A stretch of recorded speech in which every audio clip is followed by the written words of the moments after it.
কোটা সংস্কার তো করা হইল, যারা মেধাবী তাদের জন্য 93%, মুক্তিযোদ্ধার জন্য 5%, আর বাকিরা 2%।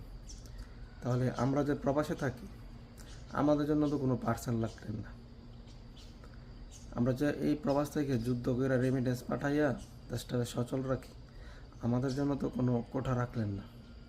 যাক, সমস্যা নেই, আমাদের জন্য কোঠা রাখছেন না, তাতে কোনো আমাদের দুঃখ নাই। আমাদের একটাই দাবি, এই দাবিটা অন্তত রাখেন যে আমরা এয়ারপোর্ট গেলে যাতে আমাদের প্রাপ্য সম্মানটা পাই। এই যে আমরা বিদেশ থেকে যুদ্ধ করে দেশে টাকা পাঠাই, দেশটা সচল রাখি, সচল রাখার বিনিময়ে হইলেও তো আমাদের একটু রেসপেক্ট দেওয়ার দরকার এই এয়ারপোর্টে। এই যে এত হয়রানি, এই হয়রানি থেকে মুক্ত করে দিন।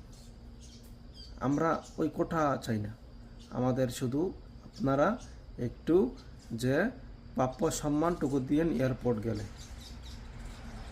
আমাদের প্রবাস থেকে সবার পক্ষ থেকে এতটুকুই দাবি। আল্লাহ হাফেজ।